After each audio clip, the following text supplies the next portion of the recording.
Shrimati Indira Gandhi intermediate college Patel Nagar Akodha Karchhana में आपका स्वागत है। हम लोग आज कक्षा 12 के भौतिक विज्ञान का अध्ययन करेंगे।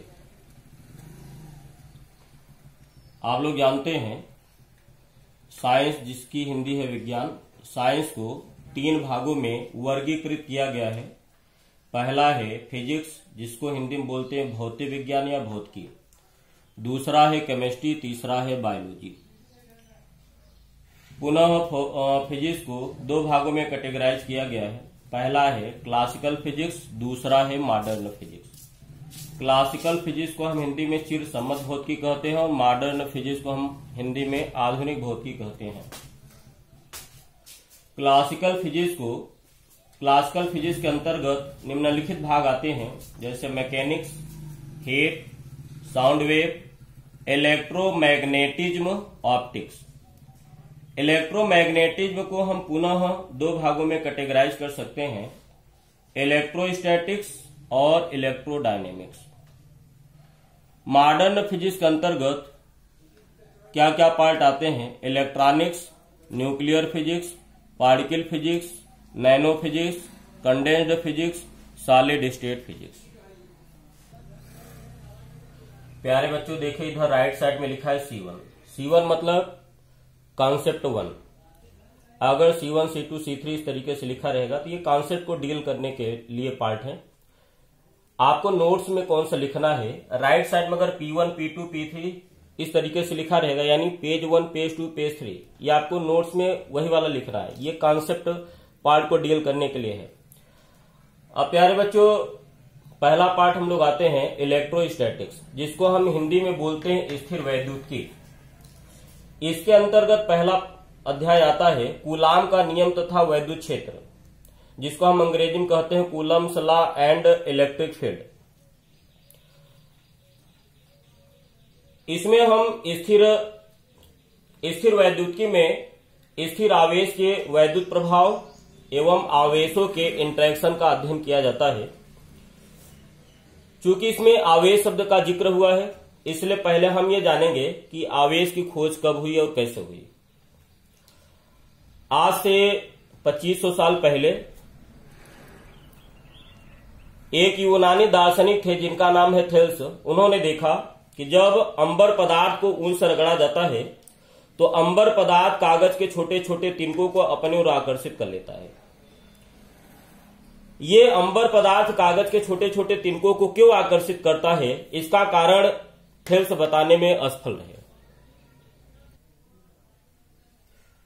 उपरोक्त घटना के 900 साल पश्चात, अर्थात आज से 1600 साल पहले, इंग्लैंड के प्रोफेसर डॉक्टर गिलबर्ट ने इस प्रकार के कई पदार्थों की खोज किया, जैसे कांच, आबनूस, जिसको हम अंग्रेजी में इबोनाइट बोलते हैं, लाख, गंधक, रेशम का कपड़ा, बिल्ली की खाल, जिसको हम अंग्रेजी में फर बोलते हैं, FUR, ऊन इत्यादि। जब कांच को रेशम के कपड़े से रगड़ा जाता है तो कांच कागज के छोटे छोटे तिनकों को अपनी ओर आकर्षित कर लेता है। इसी प्रकार जब आबनूस की छड़ को बिल्ली की खाल से रगड़ा जाता है तो आबनूस की छड़ भी कागज के छोटे छोटे तिनकों को अपनी ओर आकर्षित कर लेता है।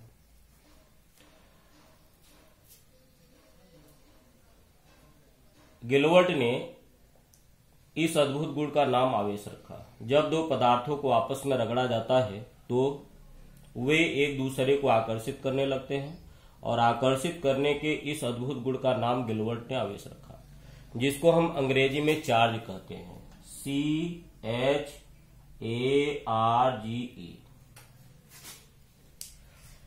इसके पश्चात सन 1750 ईस्वी में आवेश कितने प्रकार के होते हैं जानने के लिए अमेरिका के वैज्ञानिक बेंजामिन फ्रैंकलिन ने 3 प्रयोग किया। पहले प्रयोग में उन्होंने कांच की 2 छड़ें लिया, दोनों छड़ों को रेशम के कपड़े से रगड़ा। चूंकि दोनों कांच की छड़ें हैं और दोनों को रेशम के कपड़े से रगड़ा गया है, इसका मतलब दोनों पर एक ही जैसा आवेश आएगा और एक ही जैसे आवेश को सजातीय आवेश कहते हैं। जिसको हम अंग्रेजी में लाइक चार्जेज कहते हैं, LIKE। इसमें उन्होंने क्या देखा, जब कांच की पहली छड़ को धागे से बांधकर लटका देते हैं और दूसरी छड़ को, कांच की दूसरी आवेशित छड़ को पहली छड़ के पास मिलाते हैं तो पहली छड़ दूर भागने लगती है, यानी पहली छड़ क्या होने लगती है, प्रतिकर्षित होने लगती है। इसी प्रकार जब उन्होंने आबनूस की 2 छड़ें लिया, दोनों छड़ों को बिल्ली की खाल से रगड़ा। चूंकि दोनों आबनूस की छड़ें हैं और दोनों को एक ही पदार्थ यानी बिल्ली की खाल से रगड़ा गया, इसका मतलब यह हुआ कि दोनों पर एक जैसा आवेश आएगा और एक जैसे आवेश को बोला जाता है सजातीय आवेश। इसमें उन्होंने क्या देखा, जब आबनूस की पहली वाली छड़ को धागे से बांध के लटकाकर जब दूसरी वाली छड़ को पहली छड़ के पास मिलाते हैं तो उन्होंने देखा कि दूसरी वाली छड़ दूर भागने लगती है, अर्थात वो प्रतिकर्षित होने लगती है, अर्थात सजातीय आवेश एक दूसरे को प्रतिकर्षित करते हैं। ये उनको निष्कर्ष प्राप्त हुआ। अब उनको ये डाउट उत्पन्न हो गया, यहां भी देखिए सजातीय आवेश एक दूसरे को प्रतिकर्षित करते हैं, यहां भी सजातीय आवेश एक दूसरे को प्रतिकर्षित करते हैं। उनको डाउट क्या पैदा हुआ कि कांच और आबनूस पर उपस्थित आवेश एक ही है अथवा दूसरे हैं। इसको कंफर्म करने के लिए उन्होंने एक तीसरा प्रयोग किया। तीसरे प्रयोग में उन्होंने कांच की एक छड़ लिया और एक आबनूस की छड़ लिया। ये देखिए कांच की एक छड़, एक आबनूस की छड़। कांच की छड़ को उन्होंने रेशम के कपड़े से रगड़ा तो कांच की छड़ आवेशित हो गई। आबनूस की छड़ को बिल्ली की खाल से रगड़ा तो आबनूस की छड़ भी आवेशित हो गई। जब कांच की छड़ को धागे से बांधकर लटका दिया और आबनूस की छड़ को कांच की छड़ के पास मिलाया तो उन्होंने क्या देखा कि कांच की छड़ आकर्षित हो जाती है। इससे स्पष्ट है कि कांच की छड़ और आबनूस की छड़ पर सजातीय आवेश नहीं है, यानी एक जैसे आवेश नहीं है। अगर एक जैसे आवेश होते तो यहां भी प्रतिकर्षण गुण दिखता, लेकिन यहां पे आकर्षण गुण दिखा। इससे स्पष्ट है कि कांच की छड़ और आबनूस की छड़ पर अलग आवेश है, अलग जैसे अलग प्रकृति के आवेश हैं, जिनको हम विजातीय आवेश कहते हैं। अंग्रेजी में इसको बोलते हैं अनलाइक चार्जेस। इस प्रकार बेंजामिन फ्रैंकलिन ने बताया कि आवेश 2 प्रकार के होते हैं। प्रथम वह जो कांच की छड़ पर तथा द्वितीय वह जो आबनूस की छड़ पर उपस्थित है, अर्थात कांच की छड़ पर उपस्थित आवेश का नाम धन और आबनूस की छड़ पर उपस्थित आवेश का नाम उन्होंने ऋण रखा।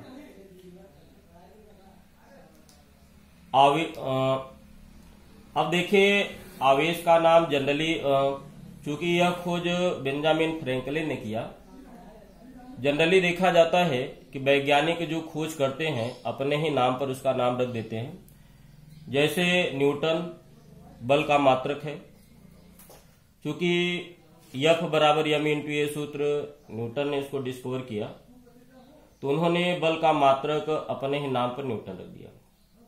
ठीक उसी प्रकार बेंजामिन फ्रैंकलिन भी चाहते तो अपने नाम पर इन आवेशों का नाम रख देते, लेकिन उन्होंने धन और ऋण ही क्यों रखा?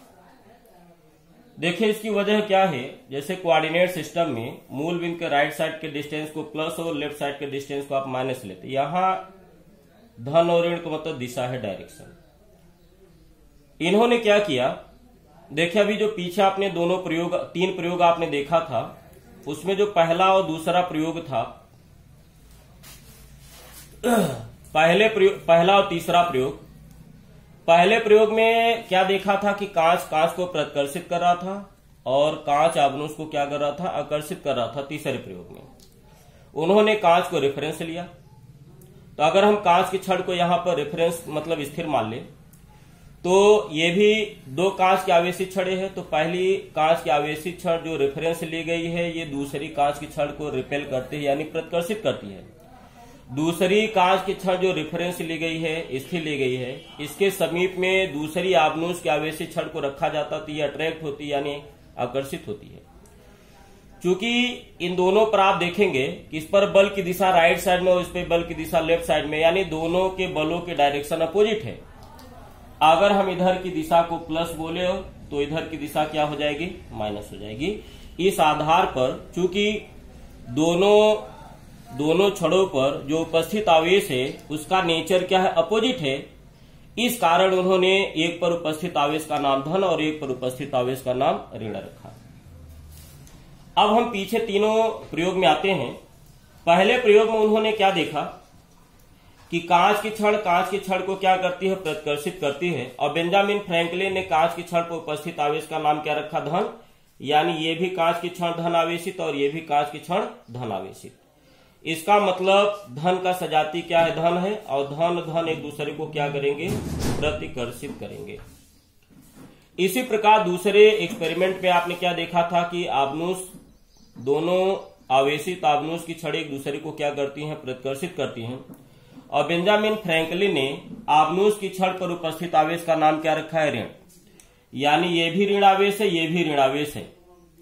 और यहां पर ऋण का सजातीय क्या है, ऋण। तो ऋण का सजातीय ऋण है। और यहां पर देखने को क्या मिल रहा है कि ऋण सजातीय एक दूसरे को प्रतिकर्षित कर रहे हैं, यानी ऋण एक दूसरे को क्या कर रहे हैं, प्रतिकर्षित कर रहे हैं। यानी क्या पता चला, धन को प्रतिकर्षित करता है, ऋण को प्रतिकर्षित करता है। तीसरे प्रयोग में एक कांच की आवेशित छड़ और दूसरा आबनूस की। तो कांच की छड़ पर उपस्थित आवेश का नाम धन रखा और आबनूस पर उपस्थित आवेश का नाम उन्होंने क्या रखा, ऋण रखा। अब इन आवेशों को क्या बोला गया, विजातीय आवेश। यानी धन का विजातीय ऋण और ऋण का विजातीय क्या होता, धन। और इनके बीच में कैसा बल देखने को मिला, आकर्षण। यानी ये दोनों एक दूसरे को क्या करते हैं, आकर्षित करते हैं। तो इससे क्या पता चला, धन ऋण को क्या करता है, आकर्षित। अब हम लोग देखेंगे कि आवेश से संबंधित विभिन्न घटनाएं क्या क्या हैं। अब ये कुछ घटनाओं का यहाँ पे जिक्र किया गया है। इस तरीके से ढेर सारी घटनाएं हो सकती हैं। जैसे आप लोगों ने देखा है कि बचपन में जब आप स्केल से बाल को रगड़ते हैं तो स्केल क्या करता है, कागज के छोटे छोटे तिनकों को अपनी ओर आकर्षित कर लेता है। इसी तरीके से जब हम कंघे को हम बाल से कंघा करते हैं, सूखे बाल से, तो हमारे सिर के बाल क्या हो जाते हैं, खड़े हो जाते हैं। इसी तरीके से अगला एग्जाम्पल है, जब हम गुब्बारे को अपने सिर के बाल से रगड़ते हैं तो गुब्बारे और बाल के बीच में आकर्षण बल कार्य करता है, यानी दोनों एक दूसरे को आकर्षित करते हैं। उसी तरीके से अगला गुब्बारा है, अगले गुब्बारे को अगर हम बाल से रगड़े तो ये देखते हैं कि दोनों एक दूसरे को आकर्षित करते हैं, गुब्बारा और बाल। लेकिन ये दोनों गुब्बारे एक दूसरे को क्या करते हैं, प्रतिकर्षित करते हैं। ठीक उसी तरीके से ये भी आप लोगों ने प्रयोग देखा होगा कि इसमें 3 व्यक्ति हैं और ये जो दोनों व्यक्ति हैं ये किसी कुचालक पदार्थ द्वारा, जैसे सैंडल, जूते, इस तरीके से पृथ्वी से जुड़े नहीं है, अर्थिंग नहीं है। और बीच वाला जो व्यक्ति है ये कुर्सी पे बैठा और ये जमीन से टच नहीं है। पहला वाला जब व्यक्ति किसी कपड़े से इस कुर्सी को मारता है और दूसरा वाला व्यक्ति जब तीसरे वाले व्यक्ति को स्पर्श करता है तो इसको हल्के से शॉक का अनुभव होता है। इसी तरीके से अगला एग्जाम्पल है कि जब हम किसी फर कारपेट पर अगर मोजा पहन के चलते हैं और हम किसी दरवाजे के मेटल नाब को स्पर्श करते हैं, धातु का ये नाब होना चाहिए जिसको हम कुंडी कहते हैं, तो देखा जाता है कि जब ये व्यक्ति इस नाब को स्पर्श करता है तो इसको शॉक का अनुभव होता है। लेकिन अगर ये लकड़ी का होगा, कुचालक का होगा, तो ये इसको शॉक का अनुभव नहीं होगा। इसी तरीके से अगला एग्जाम्पल, अगर हम किसी गुब्बारे को कपड़े या ऊन से रगड़कर किसी पानी के टैप यानी नल से निकलने वाले पानी के पास में लाते हैं तो पानी का मार्ग मुड़ जाता है। देखिए, अगर ये गुब्बारा नहीं है तो पानी आपको क्या होगा, ऊर्ध्वाधर नीचे की ओर गिरेगा। लेकिन जब गुब्बारे को आवेशित कर देते हैं तो पानी जो होता है अगर इसके पास अगर कोई भी, जैसे गुब्बारा मान लिया आपको धनावेशित है तो इसके पश्चात अगर पानी आएगा तो पानी के जो अणु है इधर की तरफ माइनस और इधर की तरफ क्या आ जाएगा, प्लस। इसको हम आगे पढ़ेंगे, इसको बोलते हैं प्रेरण। तो प्रेरण द्वारा ये धन इस ऋण को क्या करेगा, अपनी ओर आकर्षित करेगा। यानी ये गुब्बारा ये पानी के अणुओं को अपनी ओर आकर्षित करेगा, जिसके कारण ये पानी का मार्ग क्या हो जाता है, वो ऊर्ध्वाधर न होकर के मुड़ जाता है गुब्बारे की तरफ। अब हम लोग इस एग्जाम्पल से देख रहे हैं कि किस पदार्थ से रगड़ने पे कौन धन होगा कौन ऋण होगा। जैसे फर हम उसको बोलते हैं, जैसे रोएदार जो कपड़े होते हैं उनको फर बोलते हैं। जैसे बिल्ली की खाल पर आपको रोए होते हैं, तो जब हम फर को रबर या इवोनाइट यानी आबनूस की छड़ से रगड़ते हैं तो फर धनात्मक हो जाती है और रबर और एवोनाइट क्या हो जाते हैं, ऋणात्मक हो जाते हैं। इसी तरीके से ग्लास को हम हिंदी में बोलते हैं कांच और सिल को बोलते हैं रेशम का कपड़ा। जब कांच को रेशम के कपड़े से रगड़ा जाता है तो कांच धनावेशित हो जाती है और सिल का कपड़ा ऋणावेशित हो जाती है। इसी तरीके से अगर हम ऊन को अंबर या प्लास्टिक के पदार्थों से रगड़ते हैं तो ऊन धनावेशित हो जाता है, अंबर और प्लास्टिक क्या हो जाते हैं, ऋणावेशित हो जाते हैं। इसी तरीके से अगर हम सूखे बाल को सूखे बाल में कंघा अगर करते हैं तो सूखा बाल धनावेशित हो जाता है और कंघा क्या हो जाता है, ऋणावेशित हो जाता है। अभी हम इसका कारण आगे पढ़ेंगे कि ये धनावेश और ऋणावेश कैसे उत्पन्न होता है।